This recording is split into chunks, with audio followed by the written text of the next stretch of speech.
share uh, some of my views on the topic chosen by me called interface between the forest dwelling and other Hindu communities.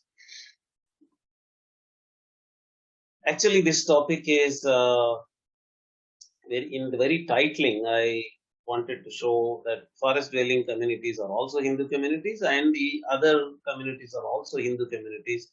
That is why I wanted to title it as forest dwelling and other Hindu communities. Let me just share a few pieces of information that might be very familiar with you. Just I'm trying to remind you, just echo your own observations from your own life in India. When you go to any city, there are some people with a very typical tribal forest dwelling or whatever you call kind of attire, costume, colorful, highly colorful costume. They come into the streets. Some of them travel on the motorbikes. Some of them walk in the streets. And why do they come into the city? Why do they come to different villages? If you go to them, they show you the photographs of very famous ministers with which they have taken a shot together, a photograph together. And they say, I have helped this famous person, celebrity, with the forest products. With honey, I brought them honey, I brought them various forest products, and I helped them with medical aid and all that. And on the footpath, you see some forest dwelling community members sitting and selling forest dwelling medicines, tribal medicines. Herbs they spread across just in front of them. There are many patients also. There are many clients also who go to these people and take medical help from them. And apart from that, I have my own sweet nostalgic memories of my childhood when a tribal person used to come with a stringed instrument in his hand and used to play the music, and he used to be a fortune teller, a soothsayer. Nowadays, I see television advertisements on the television channels saying that I'm a tribal astrologer. Please do come. I'll do the fortune telling for you, soothsaying for you, and I can also ward off evil effects on you and all that. That is the transformation from my childhood days when the stringed instrument holding person used to come in front of houses begging. We call it begging, unfortunately. I'm so sorry to note that. But they were performing their culture. And when you go to this soothsayer or fortune teller, he has several different methods of fortune telling. One of them is he holds a palm leaf bundle with him, and he asks you to put a stylus, a metal stylus, randomly at random into the palm leaf bundle. Wherever the stylus goes, it actually divides the palm leaves into two bundles, and the two palm leaves where the stylus has gone are taken out. The tribal person shows that to you, and on that there is a drawing made. There are pictures made. Usually we expect palm leaves to have letters written, but these palm leaves usually have uh, tribal style artwork, drawing, and he shows and tells you, this is Hanuman. You got Hanuman. And he doesn't use the word Hanuman there. He uses the local word, whether it is Tamil, Malayalam, or Telugu, or Kannada. In Telugu areas, they use words like Tokademu, the tailed god. And because you got the tailed god, you got Hanuman here, this is your future. Hanuman indicates these features, so this is going to be your future. Or on another palm leaf, you get Lakshmi. On another palm leaf, you get Venkateshwara. So usually, if it is Venkateshwara, the prediction is that you're going to have two love affairs or two wives, or many such Hindu god figures are kept on these palm leaves, and they are actually recited. The names of the deities, names of the Hindu devatas and devis are recited, and he goes on to give you the whole details of what are the features of that deity, and then predicts your future. My point is that the Hindu client, the civilized client, the urban client, or the rural client who is receiving this information from the forest dwelling community person is not objecting at all. He has no contradiction at all. He is very well able to communicate with this person because he is sharing exactly the same information. He knows the tailed god, he knows Venkateshwara, he knows Lakshmi, and uh, the way he communicates with this person with regard to various, for example, when he says that you did not perform shraddha for your ancestors for so many years, that is why you are suffering, or when he says that during the birth rituals of a certain child in your house, you have not done this, that is why it is happening like this, or during the birth rituals of a child, you did not hide the navel strings properly at a certain place, that is why it is happening, and all that. The forest dwelling person knows your rituals, and you know that he knows your rituals, and he knows exactly, he has exactly the same belief system. He's able to communicate with you using those words. One of my friends, who is a linguist like me, was working on the forest dwelling people's language. Then he got a very interesting idea that because of the Dravidian linguistics program started by Bishop Caldwell, when in 1858 he published the book Grammar of South Indian Languages. He, in that book, in the title of the book, beside the word South Indian, he kept the Dravidian. That is how the whole word Dravidian came into existence. From then onwards, the whole Dravidian research started. What is happening in this kind of program of Dravidian linguistics or Indo-European linguistics, etc., is that the collection of data, collection of vocabulary from the communities is getting focused on the non-Sanskritic vocabulary of these languages. For example, even if they work on a major language spoken by around 12 crore people like Telugu or Tamil or Kannada or a very large population spoken language like Malayalam, they avoid Sanskritic words because that doesn't suit their Dravidian language program, Dravidian language family analysis.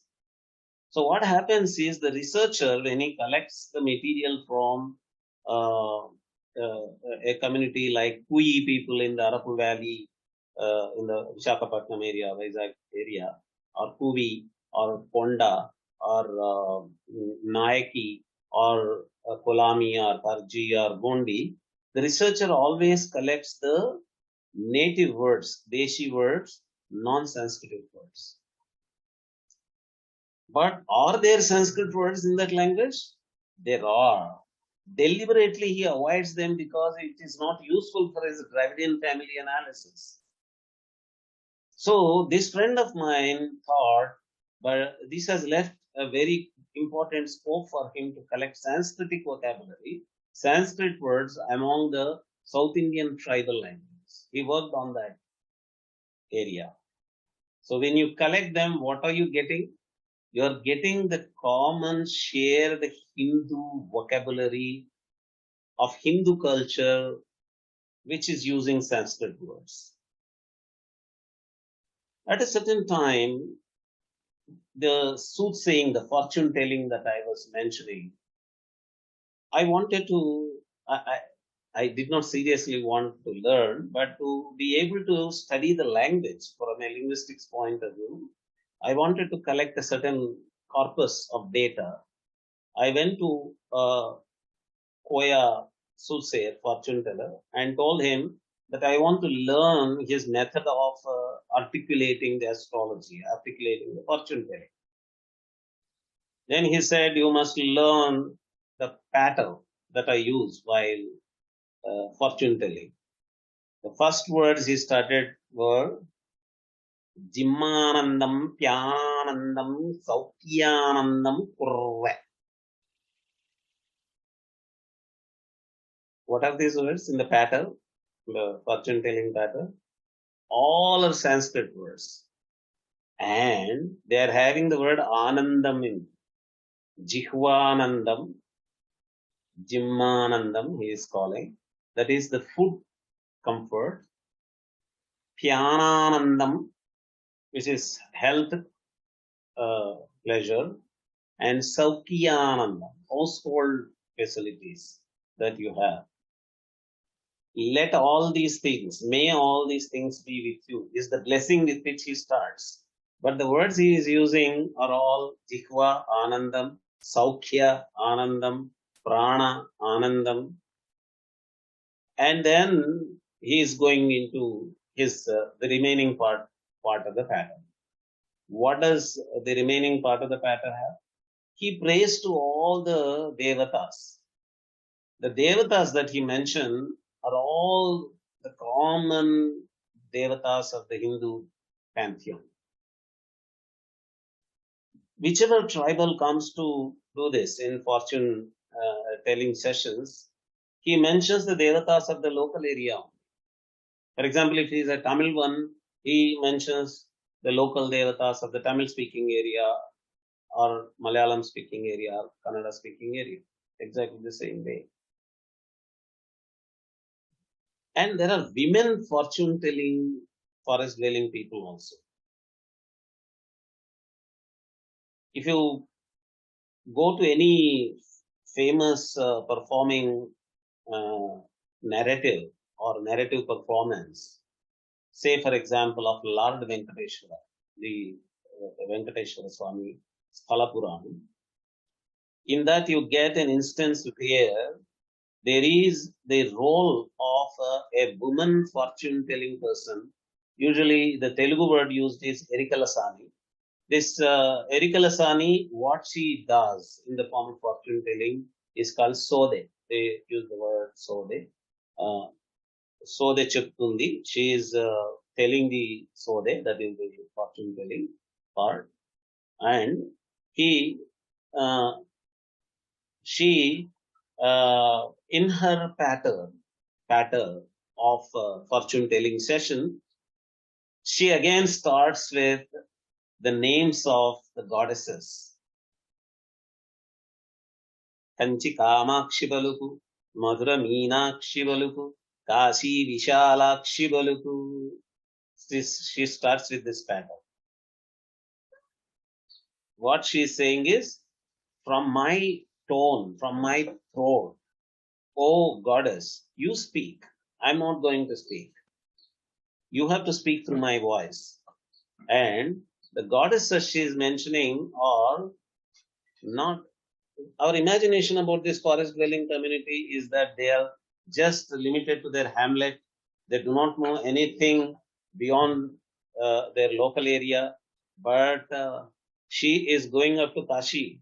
She is mentioning Kashi Vishalakshi Baluku, Madhura Meenakshi Baluku, Bejavada Kanakadurga Baluku. She goes on mentioning the famous Shakti Devatas names all across from India.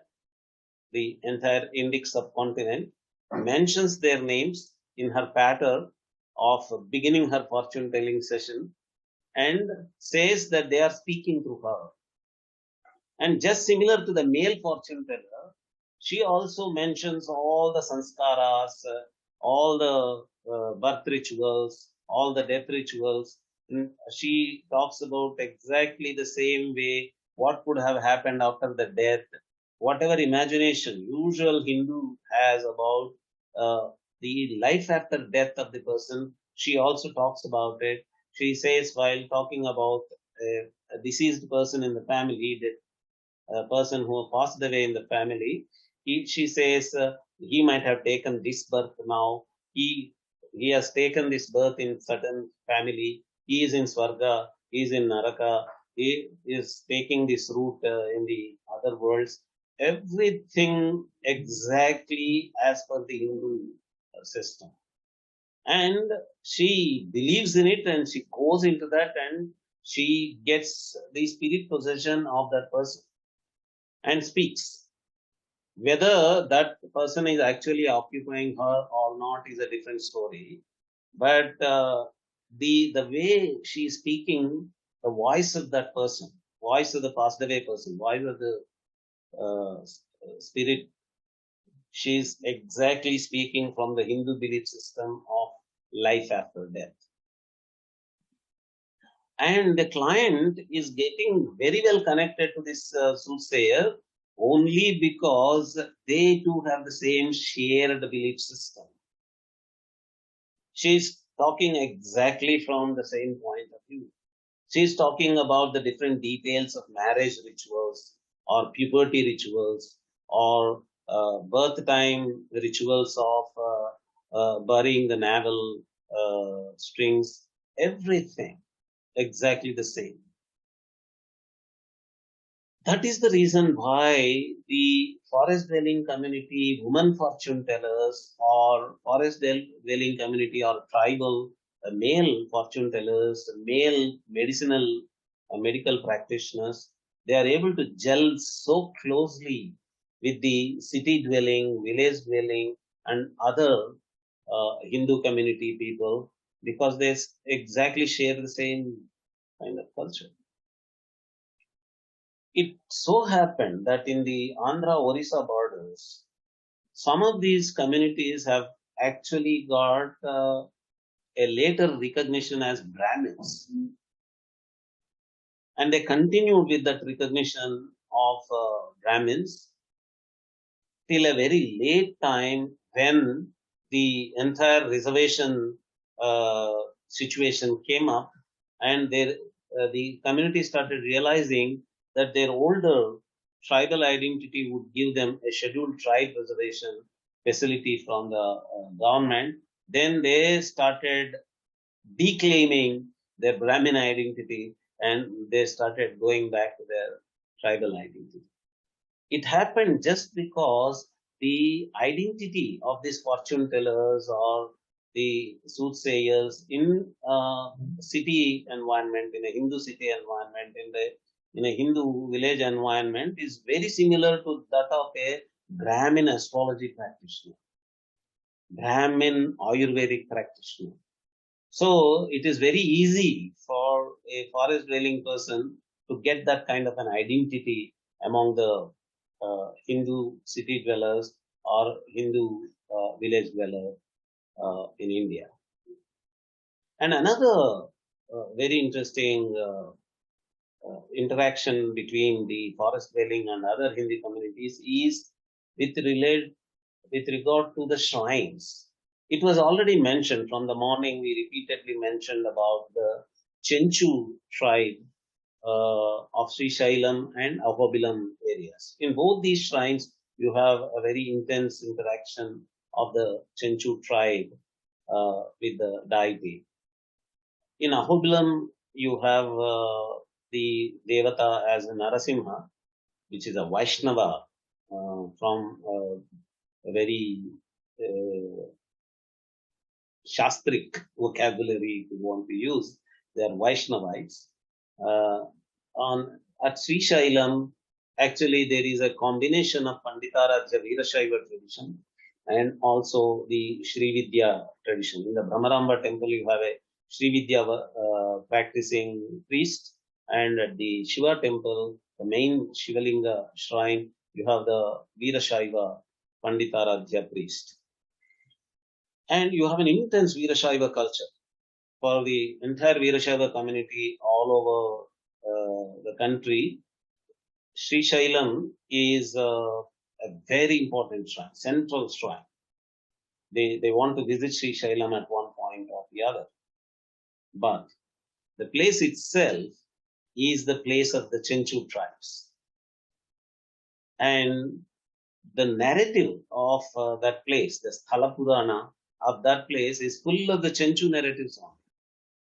In those Sthala Purana narratives, you see the main deity of the place, Mallikarjuna, being mentioned as the son-in-law of the community, marrying their woman, their daughter, and the female consort of that place is considered to be their daughter. And this is the kind of relationship that they have in their worldview, in their thought process, that the God there is their son-in-law. He entered there. He entered that place. And in the narrative songs, you usually have a mention of tests conducted by the community, the Chenchu tribe, for Mallikarjuna here and for Narasimha at Ahobilam. In both these, the song contains the tests of whatever forest dwelling culture you have, forest dwelling habits or forest dwelling skills that people have.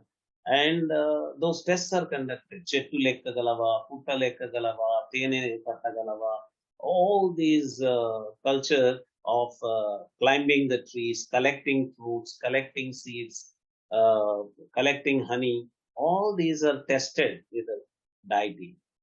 And then only the deity is accepted into the community. So when the pilgrims of non-forest dwelling side go there, they also accept that story that the God there, who belongs to the non-forest dwelling community, has gone there and has become their son-in-law of the forest dwelling place.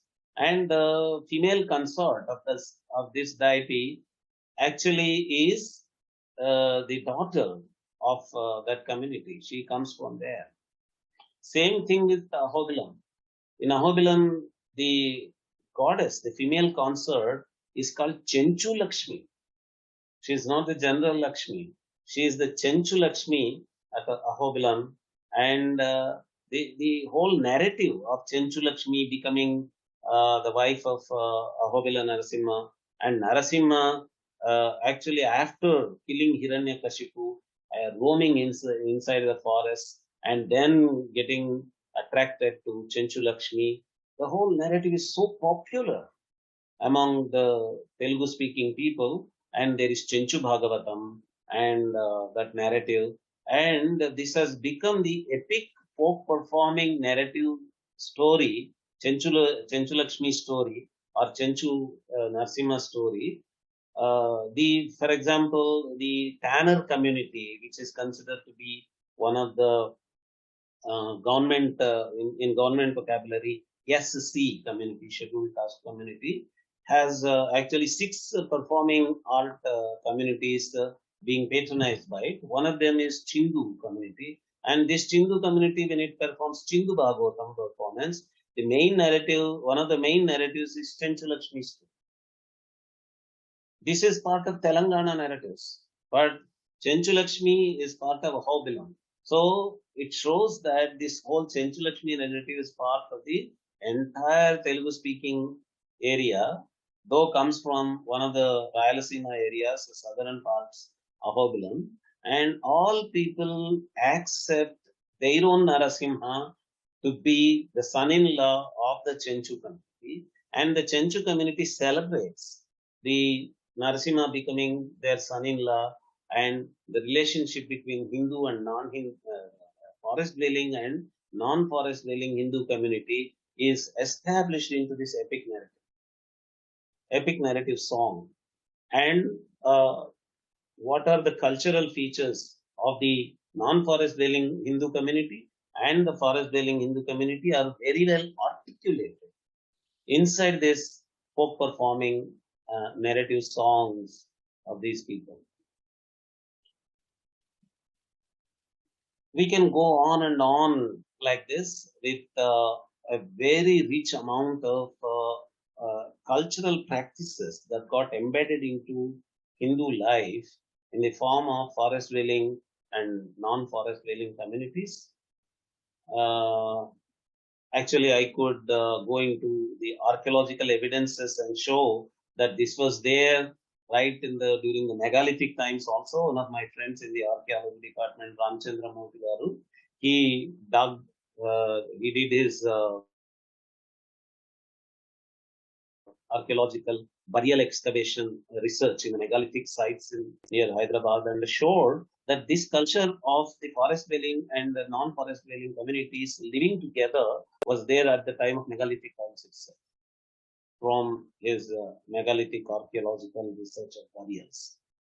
Hyderabad is very well known for those menhirs and megalithic time burials, which in the local language are called monstrous burials, Rakasi Bondal. He did research in that and showed that this kind of forest dwelling and non-forest dwelling community interaction, very close interaction among these, was there during the megalithic times itself. And you have similar such narratives of, for example, right from Ramayana time, Mahabharata, all these things. So when you see that kind of interaction between forest dwelling and non-forest dwelling communities in Itihasas and Puranas like Ramayana, Mahabharata, they are just reflecting the reality that we have today. Let us not come from Itihasa and Purana and then come to the present reality. Let us see that that reality is existing today. The common shared Hindu culture of the forest dwelling and non-forest dwelling Hindus is bringing all these kind of interface situations between the forest dwelling and non-forest dwelling Hindus.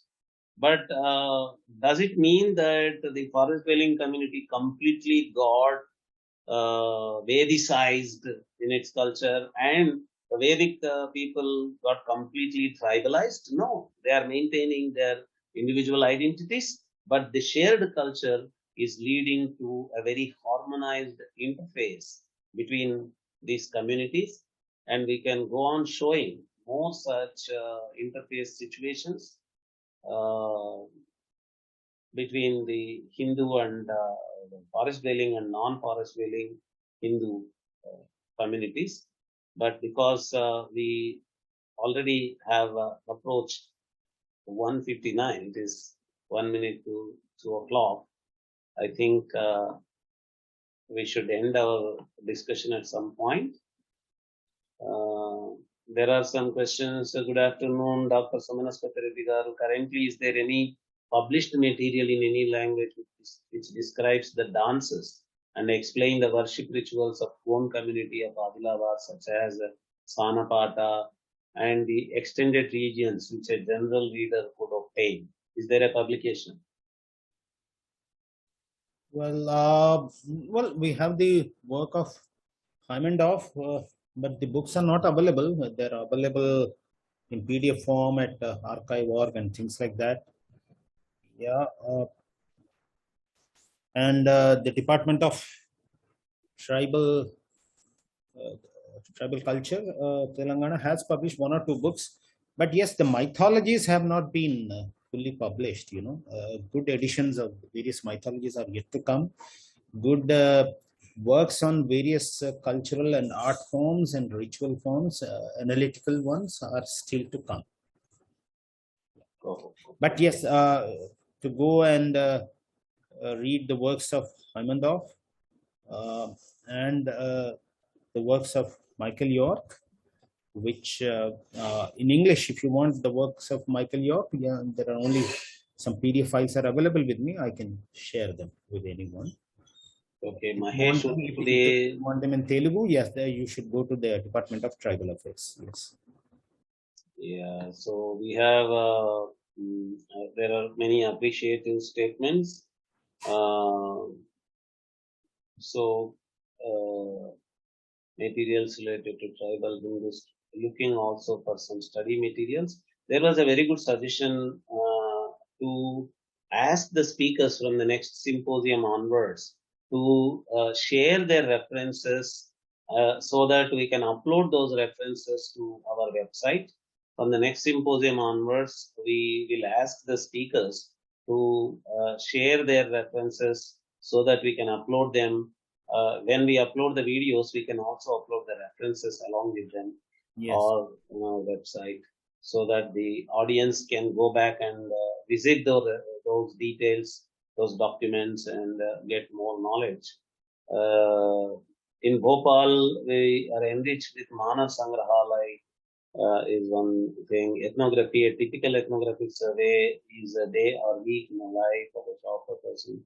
Okay, so Mahesh Urkude is probably explaining to us what ethnography is. Thank you very much, all of you. Namaste. Uh, please keep attending our symposiums. Thank you, Srinivas Garu. Thank you, Koti Garu, our official staff who have been helping us. Thanks, Harikiran Vadlamani Garu. Thanks, all the speakers of the day. We had Shivram Krishna Garu, Pirmi Garu, Ram Shankar Garu, Satyanarayana Garu, and Sumanaspati Reddy Garu. Thank you, all of you. Thanks, all the audience without whom this such symposiums will not be successful. Particularly thanks to Sri Harikiran Vadlamani Garu, who comes up with wonderful creative ideas and topics. Even this topic actually came from Sri Harikiran Vadlamani Garu only.